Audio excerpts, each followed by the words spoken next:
Good morning mga ka-extreme. Breakfast tayo ngayon. It's 6:40 na, medyo napuyat dahil ang daming ginawa. Ayan, and yan, pagkatapos nito, opening na namin mamaya. Sige, OS na lang. And then,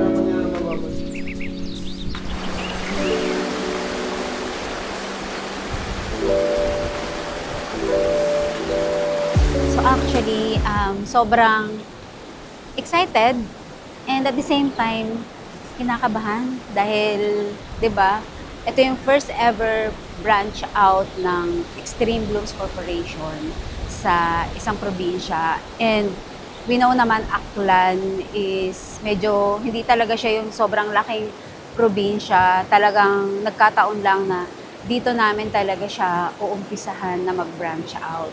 And syempre, dito matatry natin kung parang ito na yung make or break ng Extreme Blooms Corporation if magti-take off yung branching out natin. And if oo, ayan, lalagyan natin all over the Philippines. Ayan, and sobrang kinakabahan ako kung tatanggapin ng mga Aklanos o ng mga taga-Aklan yung ating Extreme Bloom sa kanilang mga tahanan. And yan, dati kasi puro distributors and franchisees yung ating mga ino-open. And this time naman, eto branch na siya. And talagang kailangan natin tutukan, kailangan natin i-monitor. Kaya, yun, sana talagang mag-take off siya dito. And I feel naman na oo, kasi parang nakita ko yung mga tao dito, sobrang sobrang fresh ng area. And yan, malapit tayo sa Boracay, di ba? So, ang daming market dito. And talagang kailangan lang talaga natin siyang fokusan, tutukan. So yan, kita-kita tayo mamaya and sana maging successful yung ating branch opening. And yan, kinakabahan and yan, excited. Let's go!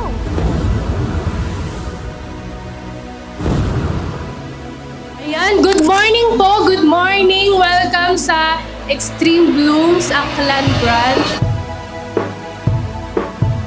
Kumita lang ako ng pagkain araw-araw, okay na yun. Yun lang yung nasa isip ko before.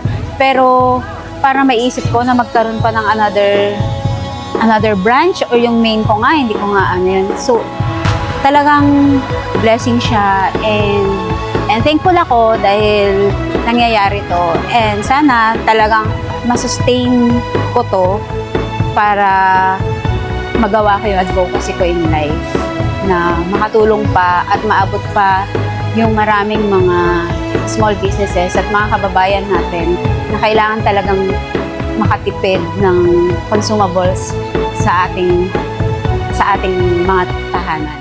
1, 2, 3! Yay!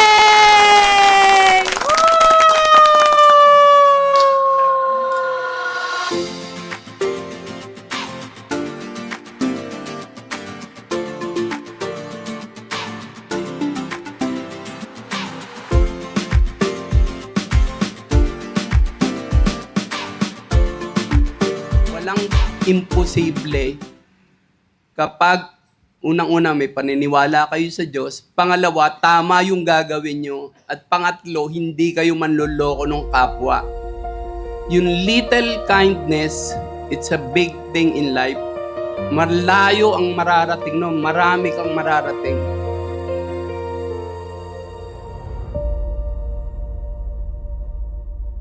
Sobrang saya. Alam mo yun, hindi ko inisip na parang matatapos ko siya. Parang kanina parang hirap mag-start ganun. And yun, success naman siya at masaya ako dahil ang dami ring nakipag-participate kahit umulan. Actually, bumabagyo ngayon dito, pero sobrang successful talaga nung grand opening na to. And yan, nagpapasalamat ako dun sa mga taong ayan behind this successful opening. Yan, syempre sa aking team, yan, sa pamilya ko nakasama ko, sa marketing team ko, ayan, and dun sa mga taga-Aklan na sobrang supportive and sobra yung hospitality nila na talagang kahit may language barrier kami, talagang hindi yun naging hadlang talaga para magkaroon kami ng maayos na communication and at para mag-succeed talaga yung aming grand openings. Ayan, and sobrang saya. I hope talagang mag-take off to ng mas mabilis, ayan, para at least ma-duplicate natin sa iba't ibang parte pa ng Pilipinas.